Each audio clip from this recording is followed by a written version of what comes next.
अच्छा, अस्सलाम वालेकुम।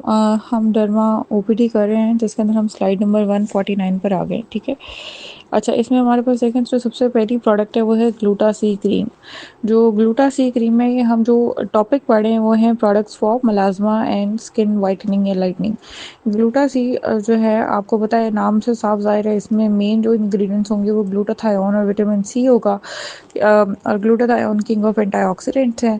जो ऑक्सीडेटिव स्ट्रेस है, जो हमारी स्किन को डार्क कलर का इफेक्ट देता है, उसको ये न्यूट्रलाइज करता है और उसको कम करता है। स्किन से स्किन लाइटन हो जाती है। विटामिन सी के 2 से 3 एक्शन है। एक तो ये कि खुद भी एक एंटीऑक्सीडेंट है और बहुत पोटेंट एंटीऑक्सीडेंट है।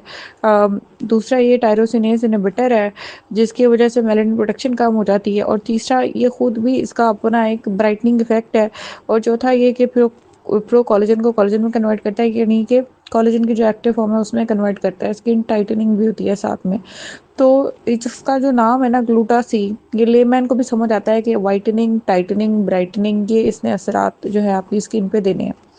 वाइटनिंग क्रीम्स की डिमांड आपके एस्थेटिक क्लिनिक पे हमेशा बहुत ज़्यादा होंगी। ठीक है। तो याद रखें कि ये स्टीरॉयड, पैराबेन, मर्करी फ्री है और इसके कोई भी साइड इफ़ेक्ट्स नहीं है unless used in the right way. ठीक है। याद रखें कि ग्लूटाथायोन ग्लूटामिक एसिड है और विटामिन सी स्कॉर्बिक एसिड है। तो एसिड्स जो होते हैं वो स्किन को थोड़ा सा एक तो थोड़े बहुत एक्सफोलिएटिव होते हैं और दूसरा ये है कि ड्राई भी करते हैं। तो साथ में अगर पेशेंट को ड्राइनेस की कंप्लेन हो रही है तो वो मॉइस्चराइजर ऐड करेगा। क्वांटिटी हमेशा थोड़ी यूज़ करें।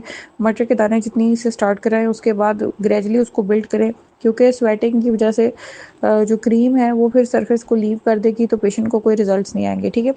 ग्लूटा सी क्रीम को आपने तस्वीर देख ली, आपको नज़र आ रही है। इस तरह से क्रीम होती है। पहले ये 750-800 की आती थी, अब थोड़ी सी एक्सपेंसिव हो गई है। मेरे ख्याल है 800-850-900 की हो गई है।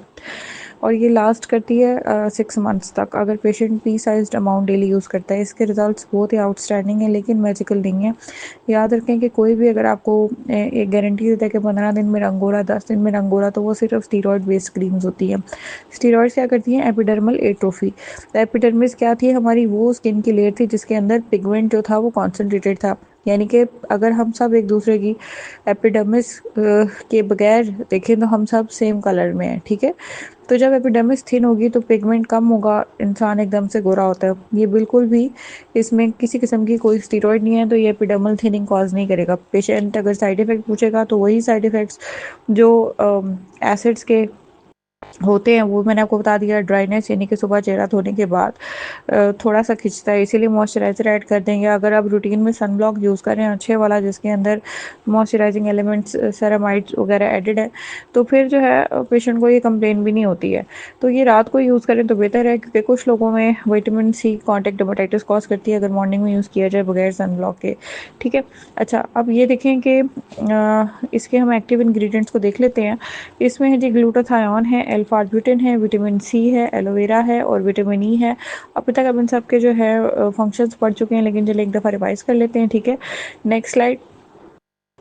ये जी skin brightening effect before and after. इस पेशेंट ने सिर्फ और सिर्फ ग्लूटा सी से जो इसको ब्राइटनिंग हुई है वो हमने इसमें शो की है। अब आप कहोगे कि देखो इसकी हाइपर पिगमेंटेशन बहुत अच्छे तरीके से कम नहीं हुई, या ये नहीं हुआ, वो नहीं हुआ। तो हमने इसमें डीप जाके कोई और ट्रीटमेंट परफॉर्म नहीं किया, कोई इंजेक्टेबल्स परफॉर्म नहीं किए। ये सिर्फ इसके एक टॉपिकल ग्लूटा सी क्रीम से जो है ना जो रिजल्ट्स आए हैं वो हैं। ठीक है।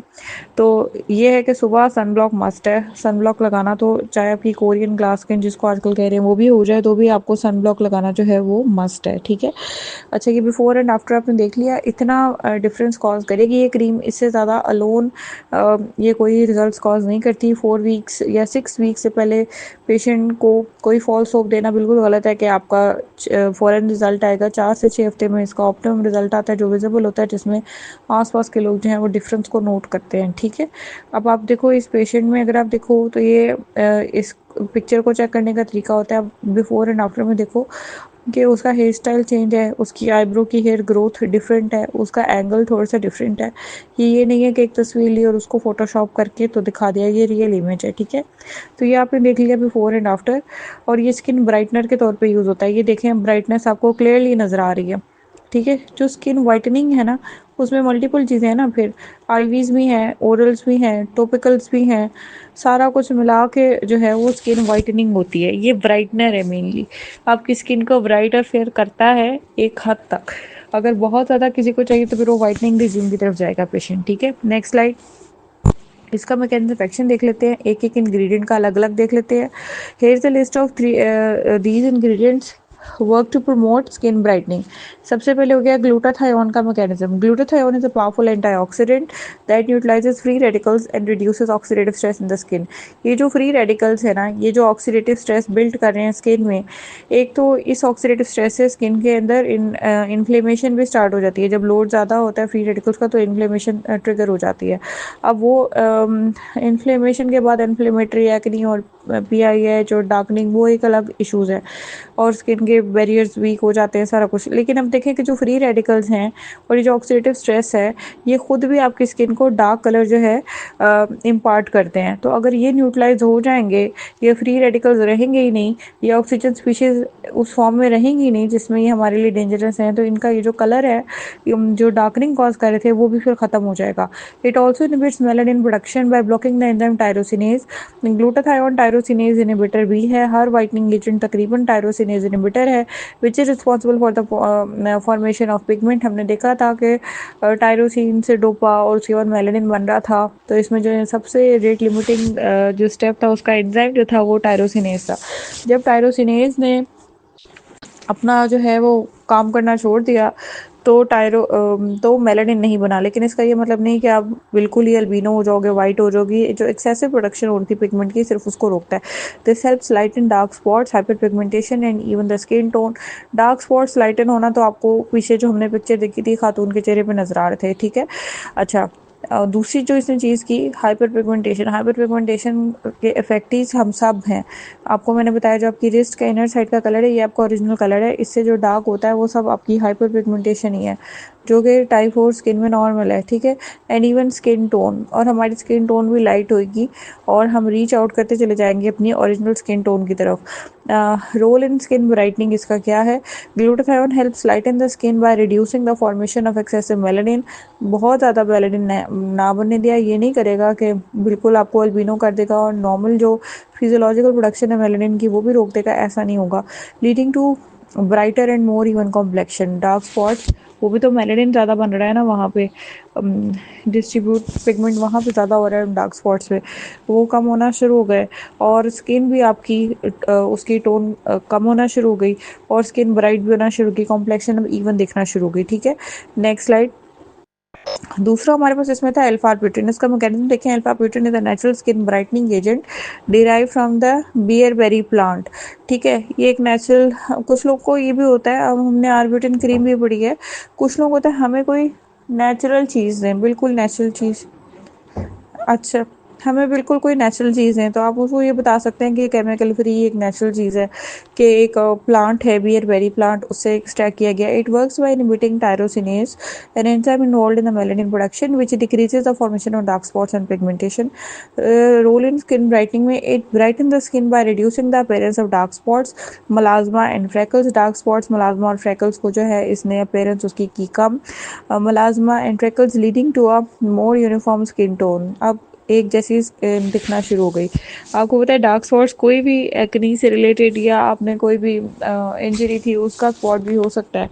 ठीक है, मुलाजमा आपको पता है मोर देन 1 सेंटीमीटर जो पैच होता है, और जो फ्रैकल्स होते हैं वो लेस देन 5 मिलीमीटर, जो आपके ओवल फ्लैट पिग मार्क्स होते हैं। ठीक है, इसके बाद क्या हुआ कि स्किन टोन इवन होना शुरू हो गई, और gentler than other brightening agents like hydroquinone. अच्छा, कुछ लोगों को ये भी होता है कि हमारी स्किन एक्सेसिवली ड्राई हो जाती है, हम कोई भी लाइटनिंग एजेंट यूज़ करें, डॉक्टर का लिखा हुआ यूज़ करें, हमें कोई जेंटल चीज़ दें, हमारी स्किन ऑलरेडी ड्राई है, पीलिंग शुरू हो जाती है, हमें रिएक्शन आता है, तो जो अल्फा ब्यूटिन है ये जेंटलर है। काम इसका वही है कि ये किसको, टायरोसिनेज को इनहिबिट करे, मगर है ये जेंटल। ठीक है, next slide. Vitamin C, ascorbic acid. Vitamin C is an antioxidant that protects the skin from oxidative damage caused by free radicals. वही फ्री रेडिकल्स ने जो ऑक्सीडेटिव डैमेज करना था, जब फ्री रेडिकल्स खुद ही न्यूट्रलाइज हो गए तो वो ऑक्सीडेटिव डैमेज कैसे करेंगे। It inhibits tyrosinase and melanin production, इसने भी वही काम किया जो अल्फा आर्बुटिन और ग्लूटाथायोन ने किया था। Reducing the dark spots and hyper pigmentation, dark spots का लेवल भी कम हो गया और हाइपर पिगमेंटेशन भी कम हो गई। It also promotes collagen synthesis which improve the skin texture and overall brightness.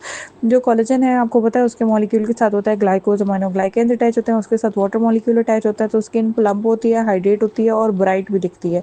Role in skin brightening, vitamin C brighten the skin by fading hyper pigmented areas. Hyper pigmentation जो थी वो कम होना शुरू होगी, उससे भी आप फेयर दिखते हो। जैसे अगर आप कोई देखो मेकअप करी होती हैं खवातीन, तो वो सबसे पहले जब वो अपने डार्क स्पॉट्स को कंसीलर से छुपाती हैं तो उनका कलर वैसे ही फेयर दिखना शुरू होता है। रिड्यूसिंग डार्क स्पॉट्स की प्रोडक्शन भी कम हो गई ना।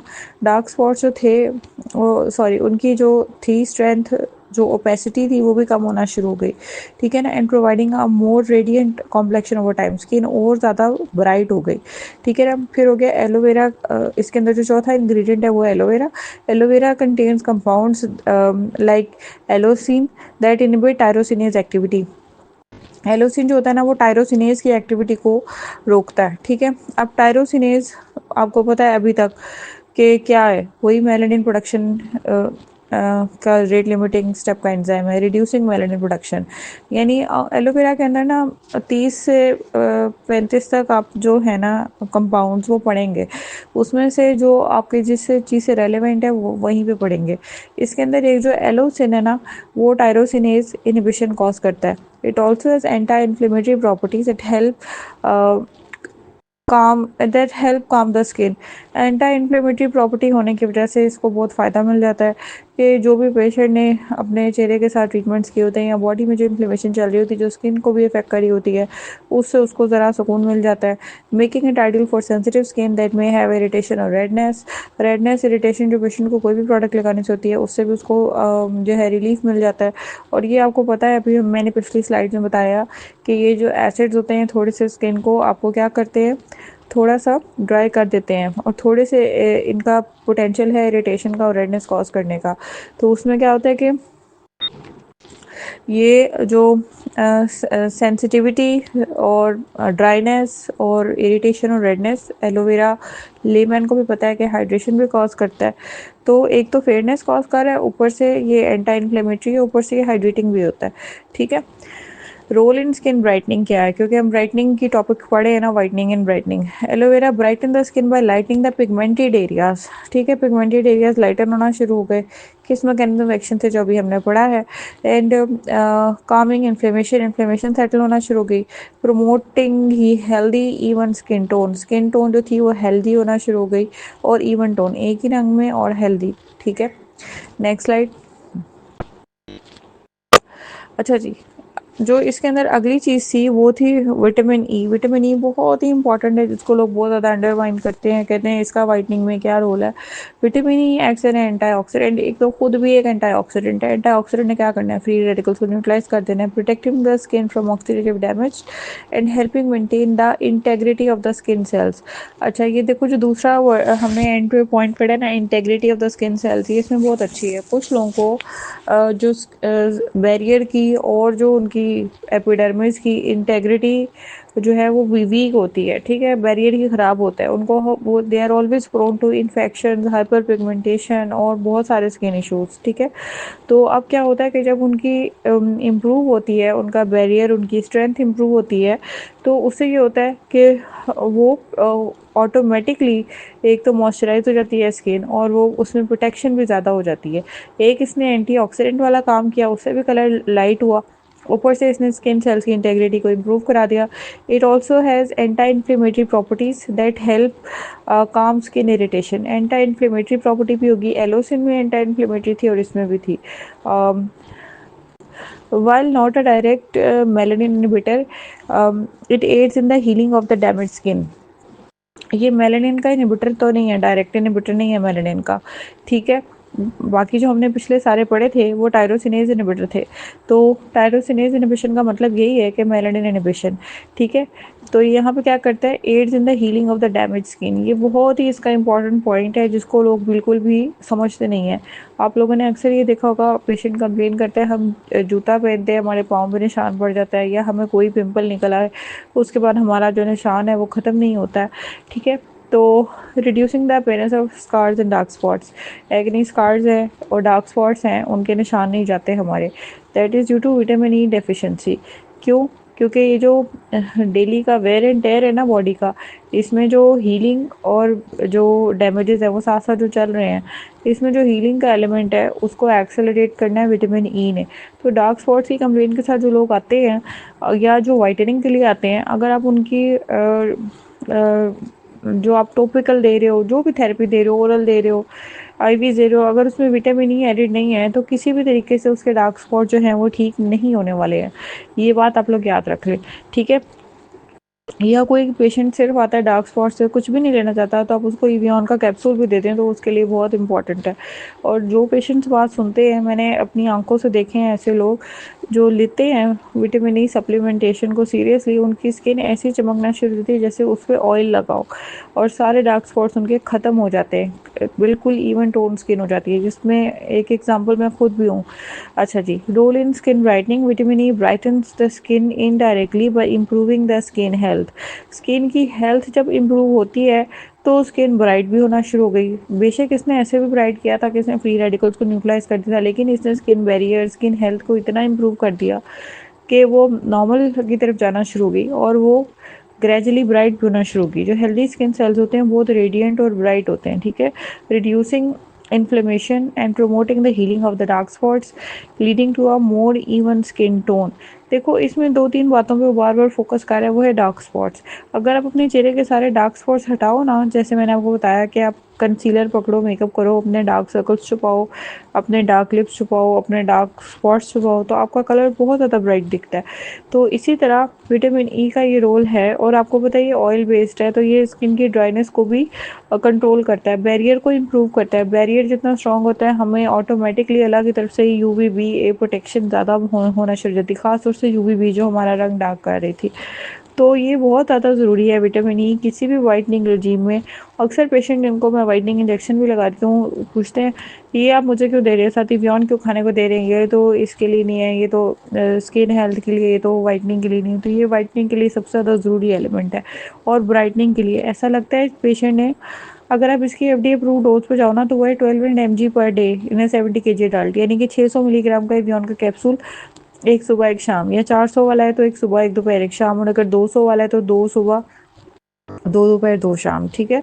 अब जो पेशेंट्स विजिलेंट होते हैं, बात सुनते हैं ना, तो उनकी ऐसी स्किन हो जाती है 3 महीने में जैसे ऑयल लगाओ, जैसे ऊपर उन्होंने शाइनर लगाया हो। समरी में देखते हैं, और हेयर भी साथ, और हेयर और नेल हेल्थ भी इंप्रूव होती है, ठीक है। अब समराइज कर लेते हैं। Glutathione vitamin C inhibit melanin production, it's an antioxidant leading to brighter skin tone. इन्होंने पहले तो ब्राइटनिंग कॉज की। एल्फा ब्यूटिन ने जो है ना इनहिबिट किया टायरोसिनेज को, पिगमेंटेशन रिडक्शन, पिगमेंटेशन प्रोडक्शन कम हो गई।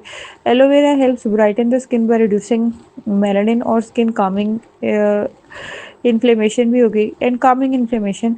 Vitamin E works by improving overall skin health and reducing the appearance of dark spots through it's antioxidant anti inflammatory property. Vitamin E ने क्या किया कि डार्क स्पॉट्स को कम करना शुरू कर दिया, antioxidant anti inflammatory property, skin health यानी कि बैरियर की इंप्रूवमेंट, जो डैमेज किया होता है ना हमारी ब्लीच ने, हमारी सन रेज ने, या हमारी जो पहले थेरेपीज हुई हैं ओवर एक्सफोलिएशन की है कभी, उसकी वजह से। Together these ingredients promote a radiant even skin tone by reducing dark spots, hyperpigmentation and oxidative stress, ठीक है। अच्छा नेक्स्ट स्लाइड। अच्छा नेक्स्ट स्लाइड पे जाने से पहले मैं आपको ये बात बता दूं कि जो ग्लूटासी क्रीम है, इससे आपके किसी पेशेंट को कोई भी कंप्लेन नहीं आएगी कि मेरा जो स्किन है वो खिंच रही है, वो ख़राब हो रही है, वो इन्फ्लेम हो रही है, वो रेड हो रही है। और नाम भी ऐसा है इसका कि बहुत ज़्यादा सेल होती है क्लिनिक्स पे, ठीक है। अब आपने इसके देख लिए इसके इंग्रेडिएंट्स क्या थे। अच्छा स्लाइड नंबर 155 पे हम आ गए। प्रोडक्ट्स फॉर सोराइसिस, काम and hydrate the skin with soothing treatment. Psoriasis की जो डेफिनेशन ज़रूरी है इन प्रोडक्ट्स को पढ़ने के लिए, वो भी हम साथ साथ करते हैं। ज़रा हम लिस्ट देख लें पहले। देखिए इसमें दो तरह की चीज़ें हैं, ठीक है, ऑइंटमेंट्स और ऑयल्स। जो हमारी स्कैल्प पे सोराइसिस होता है, जो हमारे सर पे होता है, जहाँ हमारे बाल उगे होते हैं, वहाँ पर हम ऑयल्स यूज़ करते हैं, और जो हमारी बॉडी पे होता है उस पर हम ऑइंटमेंट यूज़ करते हैं। सोराइसिस प्लस ऑइंटमेंट है और सोराइसिस प्लस ऑयल है। देखिए ऑइंटमेंट के आगे लिखा हुआ है इंडिकेशन सोराइसिस, और ऑयल के आगे लिखा हुआ है स्कैल्प सोराइसिस, ठीक है। इसमें एलपीसी, सैलिसिलिक एसिड, क्लोबेटासोल इन वाटर सॉल्युबल प्रिपरेशन, और जो हमारा ऑयल है उसमें आप देखें दो इंग्रेडिएंट्स में एलपीसी है, सैलिसिलिक एसिड, क्लोबेटासोल, और इन हेयर ऑयल बेस, ठीक है। तो एक ऑयल बेस में है और एक ऑइंटमेंट बेस में है, और कोई फ़र्क नहीं है इन दोनों में इंग्रेडिएंट्स में, लेकिन एक है सर पे लगाने के लिए और एक है बॉडी पे लगाने के लिए। फिर हम आगे सोराइटिक ऑइंटमेंट और psoriatic oil. Psoriatic ointment, psoriatic oil में आप देखें कि परसेंटेजेस एलपीसी की भी कम है, सैलिसिलिक एसिड की भी कम है, सेम ही है, और क्लोबेटासोल जो कि स्टीरॉयड है वो एडिड नहीं है। ये नहीं कि थोड़े सवेयर केसेस में हम जाएंगे ऑइंटमेंट और पीएस प्लस ऑइंटमेंट की तरफ। जो प्लस होता है वो हमेशा ज़्यादा क्या होता है, ज़्यादा स्ट्रॉन्ग होता है ना, जिस पे प्लस लिखा हो, ठीक है, फोर्टिफाइड होता है वो। और सोराइटिक ऑइंटमेंट और सोराइटिक ऑयल बेसिक है, ठीक है। उसके अंदर देखें क्लोबेटासोल जो स्टीरॉयड है वो नहीं है, और एलपीसी की क्वांटिटीज़ भी कम है, सैलिसिलिक एसिड तो वही 3% है। इसके अलावा हमारे पास एक नीचे और प्रोडक्ट है, सोराइडर्म ऑइंटमेंट और सोराइडर्म ऑयल। सोराइडर्म ऑइंटमेंट जो है उसके अंदर आप देखें एलपीसी तो 6% था, सैलिसिलिक एसिड भी 3% था, क्लोबेटासोल भी थी 0.025%, साथ में एक डायथ्रोनॉल दोनों में थी। डायथ्रोनॉल आप पहले पढ़ चुके हैं एलोपेशिया के ट्रीटमेंट के अंदर कि वो क्या होता है, तो वो भी हम यहाँ पे डिटेल में पढ़ेंगे। बेसिकली ये एक मॉइस्चराइजिंग एजेंट सही होता है, ठीक है। आपको पता है सोराइसिस में स्केल्स बनते हैं, सिल्वर स्केल। सोराइसिस में पी साइलेंट है ना, तो सोराइसिस और सिल्वर स्केल्स, ठीक है, खुश्की टाइप की प्रेजेंटेशन होती है। टिपिकल एक्सटेंसिव सर्फेस पे बॉडी में होती है, और स्कैल्प में फ्रंटल होती है, पीछे ऑक्सीपिटल होती है, ठीक है। और इनके जो पेशेंट्स होते हैं उनको आइडेंटिफाई करने का बड़ा आसान तरीका होता है। उनमें साथ रूमेटॉइड आर्थराइटिस की हिस्ट्री ज़रूर होगी, और अगर 35 से ज़्यादा एज है तो ओबेसिटी की हिस्ट्री ज़रूर होगी, ठीक है। ये जेनेटिक्स इनके इकट्ठे ही होते हैं, सोराइसिस के, आरए के, और ओबेसिटी, ये तीनों चीज़ें इकट्ठी इकट्ठी रन करती हैं, ठीक है। ये आपने देख लिया। यानी कि बेसिकली हमारे पास तीन प्रिपरेशन है। एक हमारी प्रिपरेशन है जिसके अंदर जो सबसे बेसिक है वो है एलपीसी 5%, एसए 3%, और उससे जो स्ट्रॉन्ग है वो है एलपीसी 6%, और एसए 3%, और क्लोबेटासोल 0.025%, और जो उससे ज़्यादा हमारे पास फोर्टिफाइड है वो है एलपीसी 6%, एसए 3%, क्लोबेटासोल 0.025%, डायथ्रोनॉल 0.1%। ये सारी चीज़ें हमारे पास बेसिकली तीन प्रिपरेशन हैं 6 फॉर्म्स में। फॉर्म्स कौन सी हैं? ऑइंटमेंट फॉर्म बॉडी के लिए और ऑयल फॉर्म स्कैल्प के लिए, ठीक है। अब हम इनको देखते हैं क्या एलपीसी क्या है और ये एसए क्या है और ये सब चीज़ें क्या है, ये अब आगे हम डिटेल में पढ़ते हैं और सोराइसिस को थोड़ा बहुत टच भी करते हैं, ठीक है। Next slide.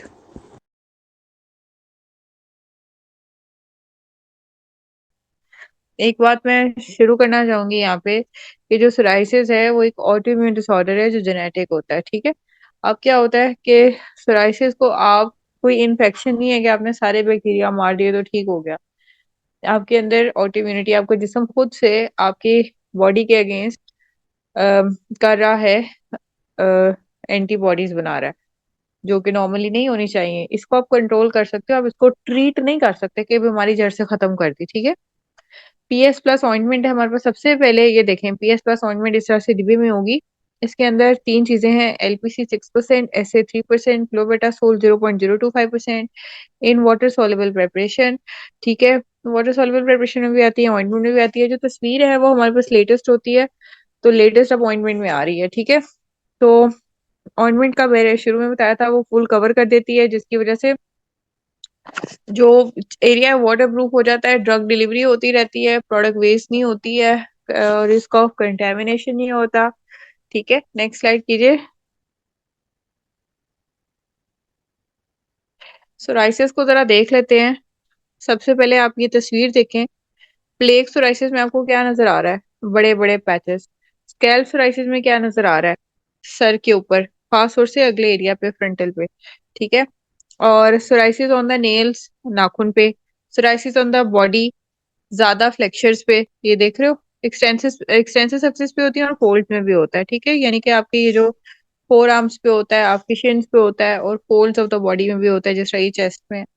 इस तरह आप देखो ड्रॉप शेप सोराइसिस में आपको ये ड्रॉप्स नजर आ रहे हैं। इस तरह पस्चुलर सोराइसिस में पास फिल्ड पस्चूल्स होते हैं, ठीक है। तीसरा सोराइटिक एरिथ्रोडर्मा में रेडनेस साथ एसोसिएटेड होती है, अदरवाइज ये सिल्वर होता है।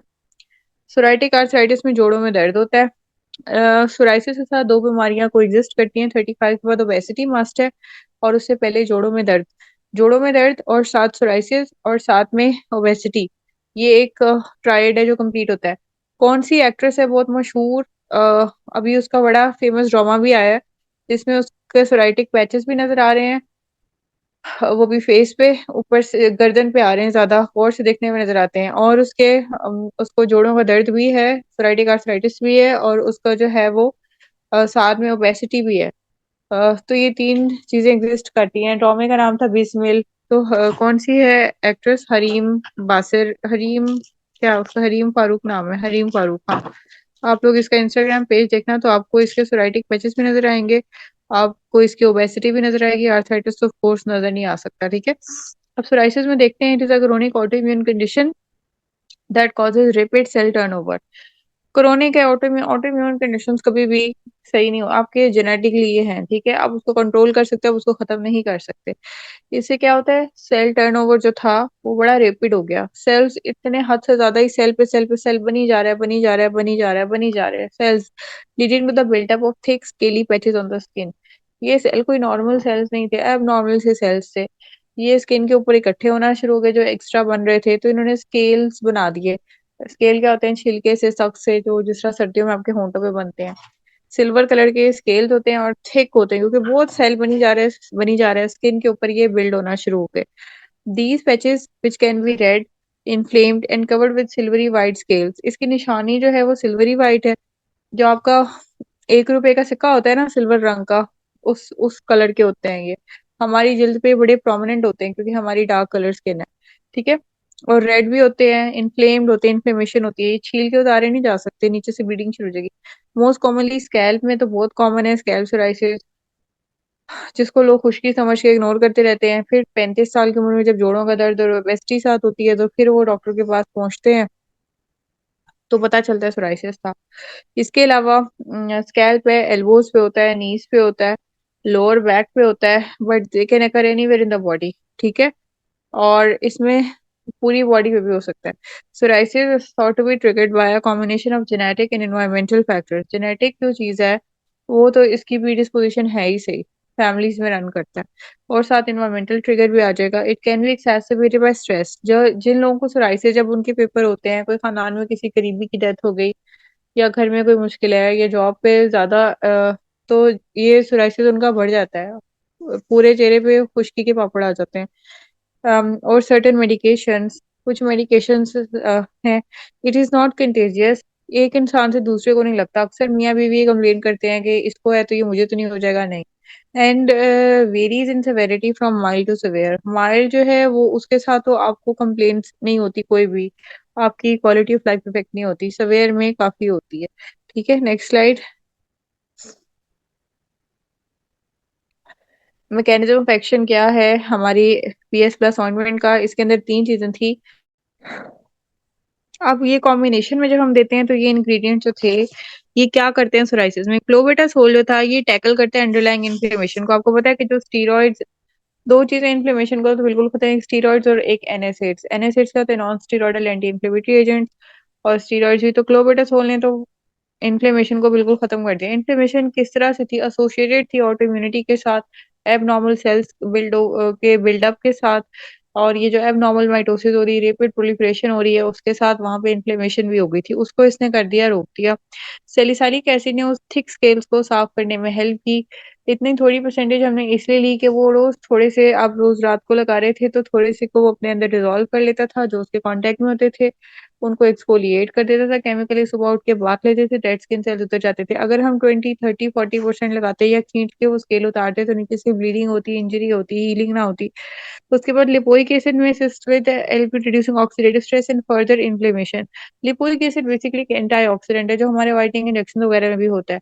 ये जो ऑक्सीडेटिव स्ट्रेस था नॉर्मल सेल्स की वजह से, ऑटो इम्यूनिटी की वजह से, इन्फ्लेमेशन की वजह से, जिससे आसपास के सारे नॉर्मल सेल्स भी इफेक्ट हो रहे थे, ये एक तो उनको ये स्टेबलाइज रखता है, ऊपर से ये एंटी इन्फ्लेमेटरी है, ऑक्सीडेटिव स्ट्रेस को कम कर रहा है।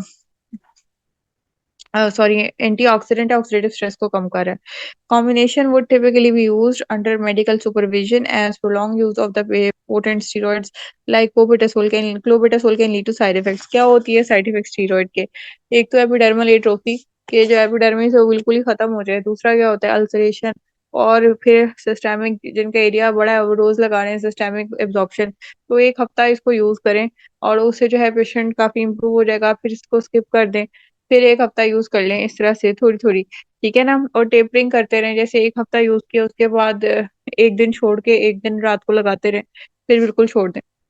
And salicylic should be use cautiously to avoid skin irritation. ज्यादा ओवर एक्सफोलिएशन हो जाए तो आप देखो, एक लीमू पकड़ो और उसको आप मलो अपनी बाजू पे, फिर ठीक है, अगले दिन फिर करो, फिर अगले दिन फिर करो, फिर अगले दिन फिर करो, इतना एसिड लगेगा, इतनी एक्सफोलिएशन होगी कि इरिटेशन स्टार्ट हो जाएगी और फिर आगे ओवर ड्राइंग हो जाएगी, सारा कुछ वो एक अलग मसले शुरू हो जाएंगे। ठीक है, तो इसको हम प्रोलॉन्ग यूज नहीं करते, हाँ, लेकिन इसको साइकिल्स में रिपीट करते हैं, क्योंकि जो पेशेंट होता है ये कभी भी ठीक नहीं हो सकता।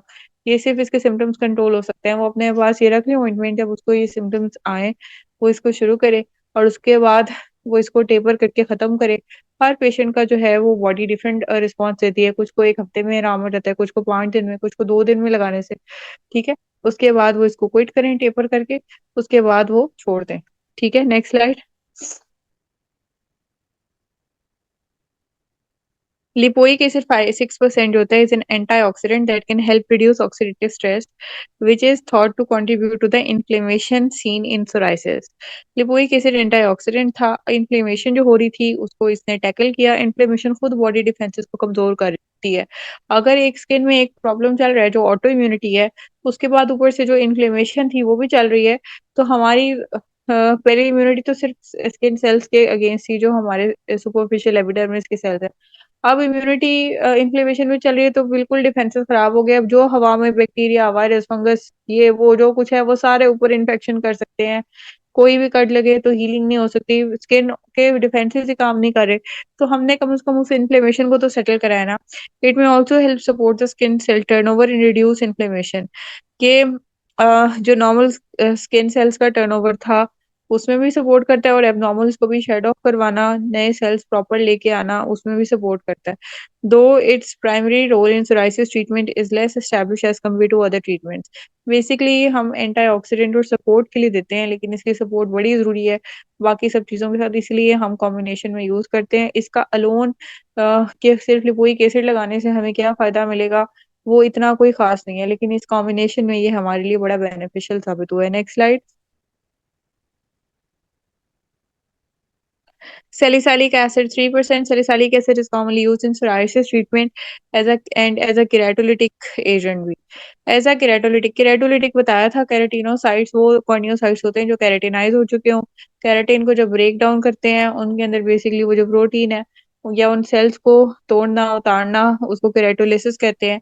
It helps to soften and remove the thick and scaly skin by promoting the shedding of the dead skin cell.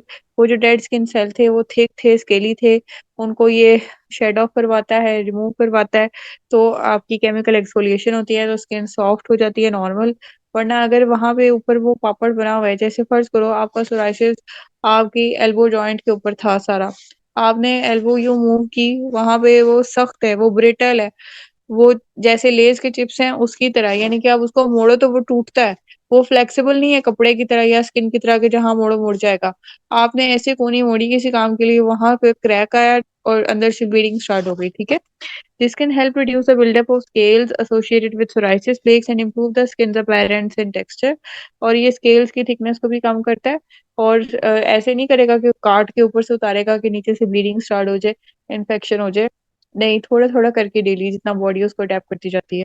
और स्किन की अपीयरेंस और टेक्सचर, ये इतनी अपीयरेंस बहुत बुरी होती है इसकी, मेल्स फीमेल्स दोनों में इतने बड़े बड़े बाजू पे टांगों पे स्केल्स आए होते हैं कि वो अपने आप को हाइड करे फिरे होते हैं, उनके गर्दन पे, उनके स्कैल्प पे, फोरहेड पे। जो ये पाकिस्तान जैसे मुल्क में तो आपको पता ही है कि जिसको कोई भी इशू हो स्किन का, उसको लोग रोक रोक के पूछते हैं आपको क्या हुआ है, तो उनके लिए ये एक स्टिग्मा बन जाता है। Next slide. Clobetasol 0.025% होता है, is a potent corticosteroid that reduces inflammation and immune response, helping to control the symptoms of psoriasis, including redness, swelling और irritation. स्टीरॉयड है ना, तो इसने इन्फ्लेमेशन को भी रोक दिया, इम्यूनिटी को भी रोक दिया।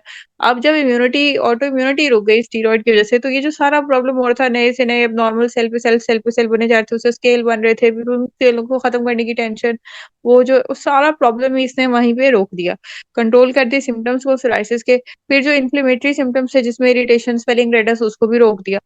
It works by suppressing the overactive immune system that causes the skin cells to grow too quickly. Immune system ने यहाँ पे तबाही नहीं मचाई, इम्यून सिस्टम ने यहाँ पे स्किन सेल्स को एबनॉर्मल ग्रो कराया। एक तो होता है ना कि तोड़ के खत्म करा देना, जैसे एसएलई के पेशेंट्स में एंटी बॉडीज होती हैं, जैसे आरए के पेशेंट में होती हैं एंटीबॉडीज जॉइंट्स के अगेंस्ट, माइसीनिया के पेशेंट में इसमें एंटीबॉडीज ऐसे करवा रही हैं कि वो एबनॉर्मल नए से नए सेल्स बनवाई जा रही हैं, ठीक है, जैसे ट्यूमर्स होते हैं। तो तोड़ नहीं रही हैं वो किसी चीज को, एबनॉर्मल नए सेल्स। अब जब हमने उस ओवर एक्टिव इम्यून सिस्टम को रोक दिया, तो वो एबनॉर्मल सेल्स भी बनना रुक गए।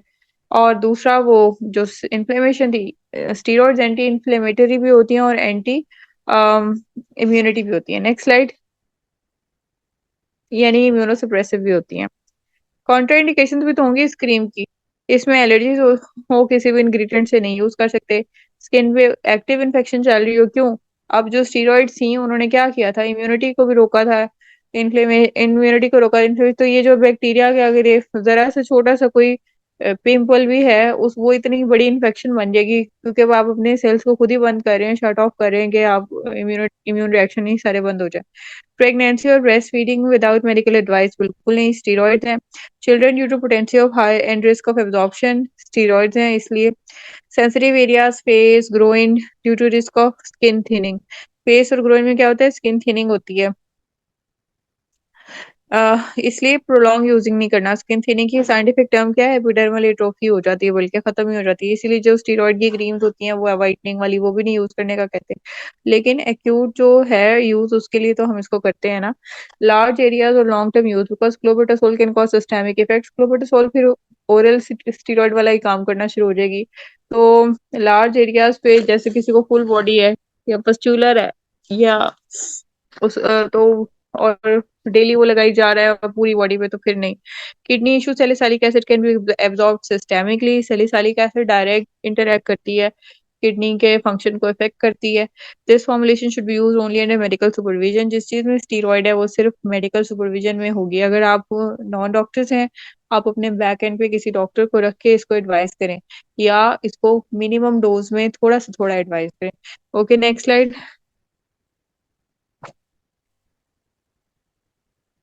Oil, PS plus oil, PS plus oil में lipoic acid 6%, salicylic acid 3%, clobetasol 0.025%। मगर बेस में हेयर ऑयल बेस हमने डाल दी, ठीक है, जो आम ऑयल होता है सर पे लगाने वाला, coconut oil, olive oil, jojoba oil, ये ठीक है।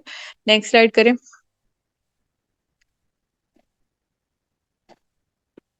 ये देखें जी, ये स्कैल्प सोराइसिस के लिए, स्कैल्प सोराइसिस के सिम्टम्स देखें, एक्जिमा देखें, रेडनेस है, सोराइसिस सिल्वर है, अक्सर इसको खुश्की के साथ मिसअंडरस्टैंड किया जाता है। खारिश इसमें भी होती है, हाथ में वो ये उसी तरह स्केल्स आते हैं। और डैंड्रफ देखें किस तरह से है, और सोराइसिस देखें, उसमें पैच है, पैच क्या होता है, जो 1 सेंटीमीटर से बड़ा हो। और डैंड्रफ देखें वो डिफ्यूज है, और उसमें छोटे छोटे से आपको नजर आ रहे हैं। ड्राई स्कैल्प और चीज है, ये देखें। फोलिकुलाइटिस होता है, इन्फेक्शन होती है हेयर फोलिकल की। और सेबोरिक डर्मेटाइटिस और चीज है, ये देख रहे हैं आप, फर्क आपको सारे नजर आ रहे हैं। तो ये किसके लिए है, स्कैल्प सोराइसिस के लिए ये ऑयल है। अच्छा जी, scalp psoriasis is a chronic condition, वही है autoimmune chronic red scaly patches on the scalp. Red भी होते हैं, सिल्वर भी होते हैं। इस खातून को आप देखें, जिसके पीछे से दिखाया गया है सर, पहली वाली जो पिक्चर्स थी उसमें फ्रंट से दिखाया गया था। सिम्टम्स इंक्लूड इचिंग, फ्लेकिंग, वही स्केल्स बनना, पापड़ बनना, एंड डिस्कम्फर्ट, परेशानी, दर्द सी रहती है। ट्रीटमेंट में क्या होता है, topical corticosteroid to reduce inflammation, salicylic acid for removing scales, coal tar और medicated shampoos to slow the skin growth. ये कोल टार या मेडिकेटेड शैम्पूज सिर्फ सोराइसिस में नहीं, ये eczema, dandruff, dry scalp, folliculitis, seborrheic derm सब में यूज करते हैं हम। इसमें जो हमारे पास साबु है, एक ग्लोवाइटार है और एक एपिटार है। जो ग्लोवाइटार है उसके अंदर कोल्टार होती है, और जो एपिटार है उसके अंदर साथ स्टीरॉयड भी होती है। ठीक है, इसलिए मैं नाम बोल रही हूँ कि आप लोग ये भी पेशेंट को सर धोने के लिए शैम्पू के तौर पे भी साथ दे सकते हैं। कोल्टार या बाजार से कोई भी कोल्टार शैम्पू खरीद के दे सकते हैं। मेडिकेटेड ले तो वो सस्ता भी होता है, इफेक्टिव भी होता है। कोल्टार और ग्लोवाइटार और एपिटार। जो ग्लोवाइटार है उसके अंदर सिर्फ जो है क्या है, उसके अंदर है कोल्टार। और जो एपिटार है उसके अंदर क्या है, उसके अंदर साथ में स्टीरॉयड एडेड है। वो हम कम यूज कराएंगे। अच्छा जी, to slow the skin growth, vitamin D analogues to regulate the skin. जो विटामिन डी एनालॉग्स हैं वो स्किन को, सेल्स को रेगुलेट करते हैं। कोई भी ऑटोइम्यून डिसऑर्डर हो या जो भी कोई ऑटोइम्यून डिजीज हो, उसमें हम विटामिन डी के लेवल्स को हमेशा वेरी क्लोजली मॉनिटर करते हैं। इसके अलावा एलर्जीज के जो पेशेंट्स होते हैं वो भी जेनेटिक HLA-DR1 पॉजिटिव होते हैं, उसमें भी हम विटामिन डी लेवल्स बहुत ही कॉशियसली देखते हैं। सिवियर केसेस में रिक्वायर सिस्टेमिक मेडिकेशन और लाइट थेरेपी। लाइट थेरेपी जो होती है, LED लाइट थेरेपी भी इसमें होती है, और UVA भी थेरेपी भी करते हैं। और सिस्टेमिक में सिस्टेमिक स्टीरॉइड्स होते हैं, वो दे देते हैं। Long term management is really needed. इसको, जाहिर सी बात है ये जेनेटिक है, कभी भी खत्म नहीं होता, क्रोनिक कंडीशन है। रिलैप्सेस और रिमिटेंस इसमें होती रहती है। जब जिंदगी में स्ट्रेस बढ़ता है ये बढ़ जाती है, स्ट्रेस कम होता है ये कम हो जाता है। Okay, next slide.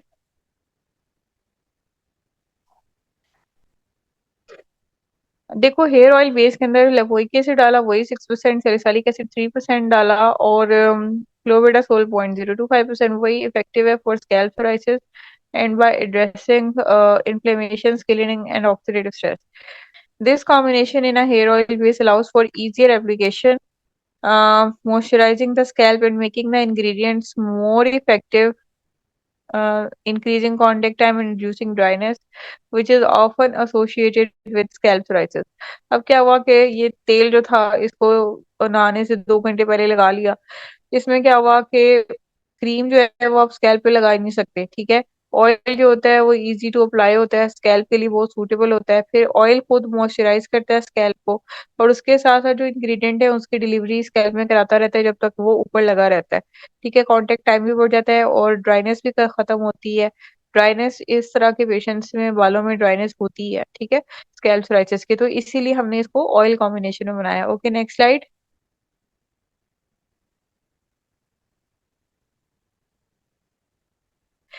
कॉन्ट्राइंडिकेशन जो है, एलर्जीज, इन्फेक्टेड या broken skin, pregnancy, breast feeding, children, और उसके बाद large surface area, prolong use, आपको पता है रोज करते रहेंगे, लगाते रहेंगे तो स्टीरॉइड्स एब्जॉर्ब होना शुरू हो जाएंगी, उसमें सिस्टेमिक साइड इफेक्ट्स आना शुरू हो जाएंगे जैसे एड्रिनल सप्रेशन है।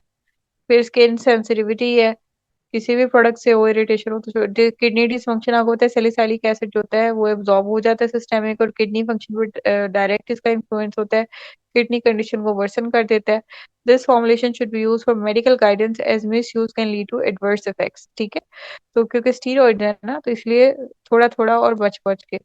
ये हो गया, नेक्स्ट स्लाइड कीजिए। वही है जो ऑइंटमेंट की थी वही इसकी है, और क्या, इंग्रेडिएंट्स तो वही है, सिर्फ ऑयल का फर्क है, क्रीम बेस की जगह ऑयल में।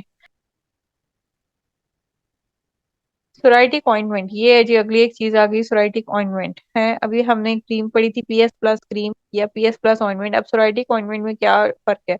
इसमें स्टीरॉयड नहीं है, इसमें लाइपोइक एसिड है और सैलिसाइलिक एसिड है।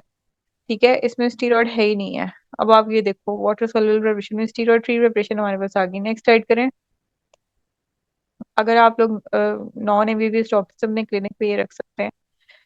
ये सोराइसिस में यूज होती है। Next slide. सारी टाइप्स एक्सेप्ट स्कैल्प, स्कैल्प पे हमेशा ऑयल यूज होते हैं।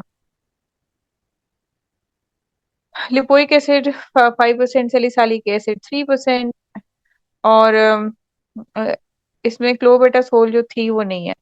अब क्या वजह है कि इसमें हमने क्लोबेटासोल जो है नहीं डाली? ठीक है, इसका हम कंपैरिजन करते हैं क्लोबेटासोल वाली प्रेपरेशन से जो हमने PS+ के नाम से पढ़ी थी। जो प्लस कोई चीज होती है ना, जैसे हेड एंड शोल्डर प्लस, उसमें वो ज्यादा स्ट्रांग होती है, तो इससे आप याद रखें कि सोराइटिक सोराइसिस की जो क्रीम है उसमें PS+ ऑइंटमेंट जो है वो स्ट्रांग है, और सोराइटिक ऑइंटमेंट जो है वो जरा कम है। जो फायदा ये है हमारे पास कि ये वाला जो हमारे पास कॉम्बिनेशन है स्टीरॉयड के बगैर, ये माइल्ड टू मॉडरेट सोराइसिस के लिए बड़ा अच्छा है।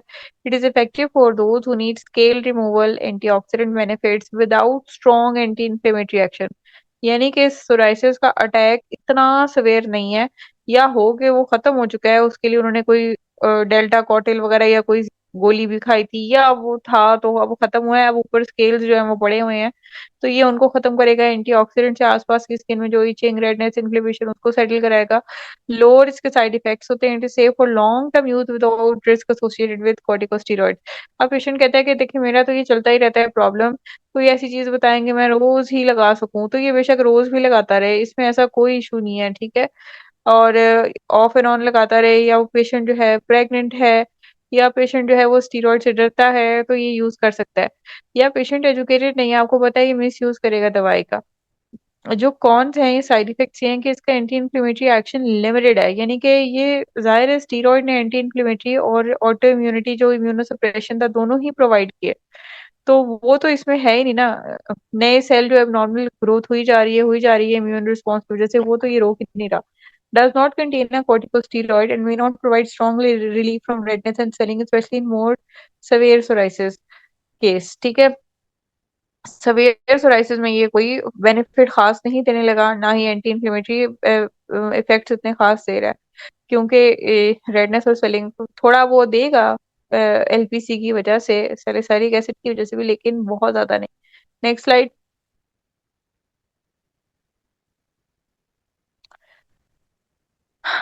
अच्छा जी, लिपोइक एसिड 5% जो था वो प्रोवाइड कर रहा था एंटीऑक्सीडेंट बेनिफिट्स को, helping to reduce oxidative stress and inflammation.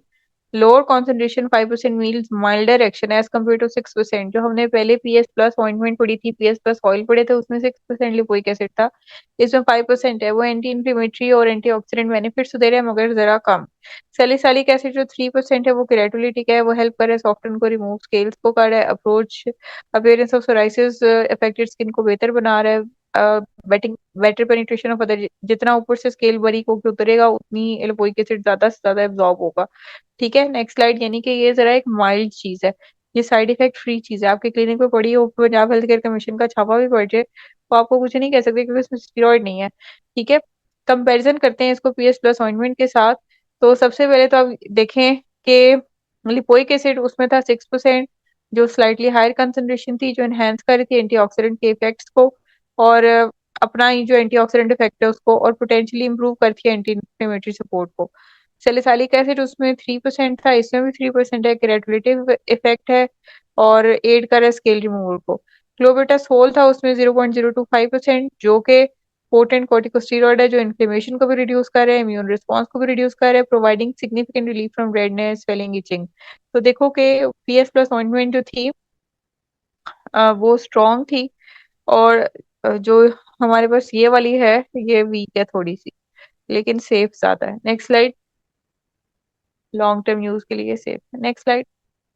Pros and cons पे आते हैं। It is suitable for moderate to severe psoriasis, effective for patients needing strong anti inflammatory effects. Anti inflammatory effects जो थे वो तो इसके बड़े अच्छे हैं, और लॉन्ग टर्म में सवेयर टू मॉडरेट के लिए चलती है, मगर उसके लिए नहीं चलती, सवेयर के लिए नहीं। Suitable for moderate to severe के लिए चलती है, सवेयर टू वेरी सवेयर में नहीं चलती। Repeat. Clobetasol provides fast relief from itching, redness and swelling. और दूसरा जो हमारे पास स्टीरॉयडल प्रिपरेशन थी, जो हमने सबसे पहले पढ़ी थी, वो साथ में क्या कर रही है कि इचिंग, रेडनेस और स्वेलिंग, जो ये इन्फ्लेमेशन के साइन थे, इनसे भी हमें रिलीफ दे रही थी। अच्छा, साइड इफेक्ट्स ये थे कि high risk of side effects किसके, स्टीरॉयडल प्रिपरेशन के, द कॉर्टिकोस्टेरॉइड में कॉज स्किन थिनिंग, जिसको हम एपिडर्मल एट्रोफी कहते हैं, एड्रीनल सप्रेशन भी होता है, and other side effects if use in large areas और लॉन्ग टर्म, ठीक है, बहुत सारे होते हैं। बोन डिसऑर्प्शन हो जाता है, ओबेसिटी, एवरफ्लो हार्म है, और शुगर लेवल्स बढ़ जाते हैं। It is not ideal for long term use, should be used in medical supervision and often in cycles to avoid steroid related complications. Doctor से पूछ के इस्तेमाल करें, साइकिल्स में करें, इस्तेमाल करें, फिर छोड़ दें, टेपर करके फिर इस्तेमाल करें, फिर छोड़ दें, ठीक है। Next slide. Lipoic acid 5% plus salicylic acid 3% dilate from mild psoriasis or as a maintenance treatment to manage symptoms without corticosteroid risks. Lipoic acid 6%, salicylic acid 3%, and clobetasol 0.025% is better for more severe cases needing stronger anti-inflammatory action. What should be used short term with medical oversight due to steroid side effects. ठीक है, ये बात अब आपके बिल्कुल दिमाग में घुस गई होगी, इसमें कोई मुश्किल नहीं है। हम ये भी करते हैं कि जब पेशेंट एक्यूट इशू के साथ आता है तो हम क्लोबेटासोल वाली स्ट्रॉन्ग वाली ऑइंटमेंट देके मेंटेनेंस पे हम जो है दे देते हैं steroid free preparation. Okay, next slide.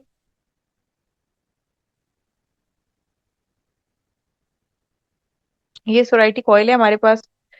ये वो स्टीरॉयड फ्री ऑयल है जिसमें लिपोइक एसिड 6 की बजाय 5% और salicylic acid 3%। Next slide. Scalp psoriasis के लिए next slide. The combination of lipoic acid 5%, salicylic acid 3% in hair oil base targets scalp psoriasis through complementing mechanisms that reduce inflammation, scaling, and discomfort.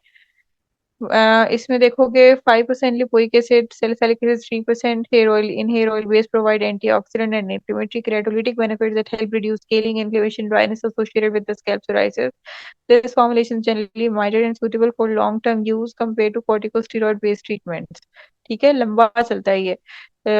जैसे cream का हमने बोला था, लंबी use हो सकती है, मेंटेनेंस भी यूज होती है।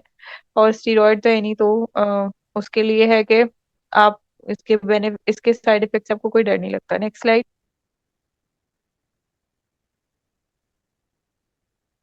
Next slide. लिपोइक एसिड 5% जो है एंटीऑक्सीडेंट है, इसका एक्शन पढ़ चुके हैं। नेक्स्ट स्लाइड करें।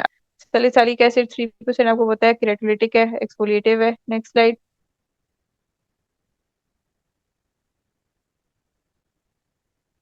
ये हम कई दफा पढ़ चुके हैं, एक्टिव इंग्रेडिएंट्स यही है इनमें। हेयर ऑयल बेस, सर पीछे करें, हेयर ऑयल बेस को जरा देखते हैं हम। मॉइस्चराइजिंग होती है, oil base provides moisture to the scalp, reduce dryness, itching and flaking and often associated with scalp psoriasis. Prolonged contact time, the oil allows the active ingredients to stay in contact with the scalp for longer, enhancing their effectiveness. ये जो steroid free है, ये 2 घंटे से ज्यादा भी आप लगा सकते हैं। कुछ लोग रात को लगा के सो जाते हैं, सुबह उठ के बात ले लेते हैं। Next slide. PS plus oil और सोराइटिक ऑयल को हमने आपस में कंपेयर किया। आप इसका टेबल देखें तो जो पीएस प्लस ऑयल था, प्लस वाले वो हैं जिनके अंदर स्टीरॉयड है, तो ये स्ट्रॉन्ग था। और दूसरा जो था सोराइटिक, वो माइल्ड था। स्ट्रॉन्ग था तो ये बहुत सवेयर अटैक के लिए और माइल्डर मेंटेनेंस के लिए होता है। इन्फ्लेमेशन पे कंट्रोल उसका एक्सेलेंट था, इसका लिमिटेड है। स्केल्स को साफ करना उसका एक्सेलेंट कंट्रोल था, फिर इस वाले का अच्छा है लेकिन बहुत ज्यादा ग्रेट नहीं है। अच्छा जी।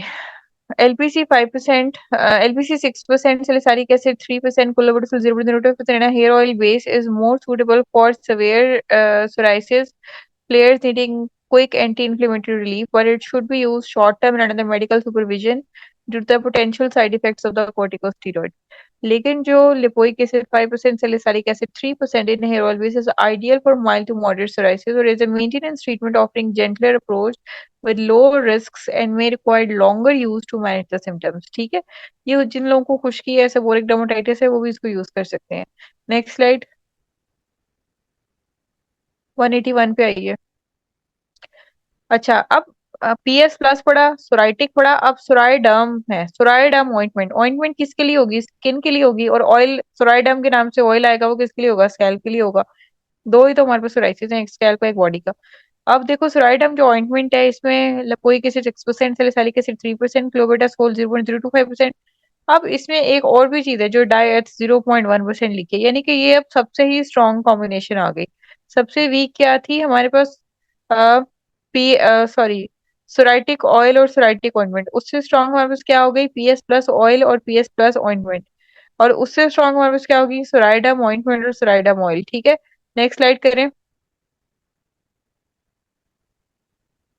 ये जो सोराइसिस में यूज होता है। नेक्स्ट स्लाइड करें।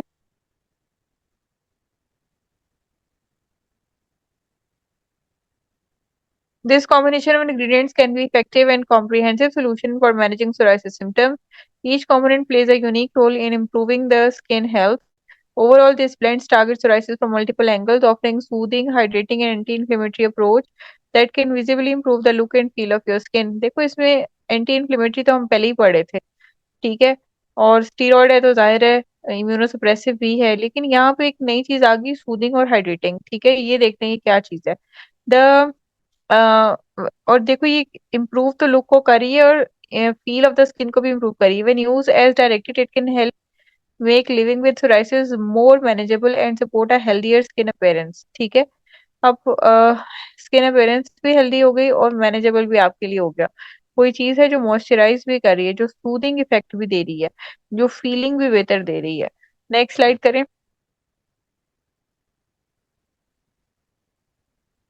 इसके अंदर जो सबसे पहले है हमारे पास LPC 6%। यहाँ पे ये इसको लिखा हुआ है लाइकर कार्बोनिक डिटर्जेंट।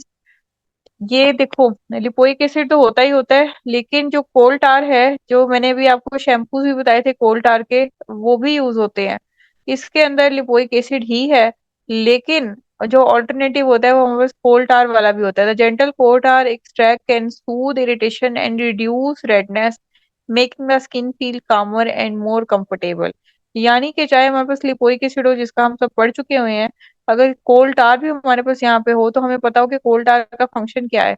उसका फंक्शन ये है कि वो सूद करता है इरिटेशन को और रेडनेस को कम करता है। जो पेशेंट है उसको सुकून सा महसूस होता है और बड़ा कंफर्टेबल होता है। जैसे आप कभी मेंथोल वाले सोप या शैम्पू से नहाते हैं तो ठंडक सी और सुकून सा फील होता है। व्हाइट सॉफ्ट पैराफिन का जिक्र हम बहुत दफा कर चुके हैं। ये वही व्हाइट सॉफ्ट पैराफिन है जो कि हमारे जेंटल सोप्स में होती है। ये बिल्कुल मोमबत्ती की सॉलिड है ना, तो उसको लिक्विड करें, ऐसे मिल्क सा होता है। अभी आप इंटरनेट पे देखें, आपको नजर आ जाएगा। सबसे अच्छा दुनिया का जो मॉइस्चराइजर है वो ये है, क्योंकि ये कंक्लूसिव है। ये ऊपर एक लेयर बना लेता है, जिससे नीचे स्किन जो है वो खुद ही जो है वो सॉफ्ट होना शुरू हो जाती है। इसका कोई इंटरेक्शन नहीं, बिल्कुल इनर्ट है, कोई किसी किस्म का केमिकल रिएक्शन ही परफॉर्म नहीं करता।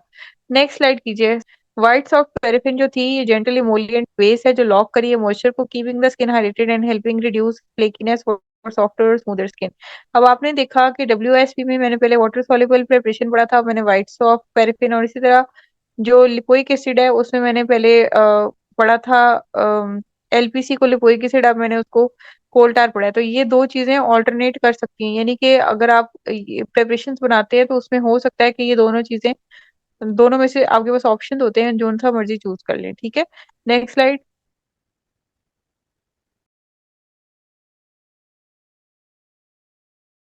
आज का लेक्चर यहाँ को कंक्लूड करते हैं। इस टॉपिक का रिमेनिंग पोर्शन हम कल के लेक्चर में करेंगे। आप लोगों को जो क्वेश्चंस हैं वो व्हाट्सएप ग्रुप में पूछ सकते हैं।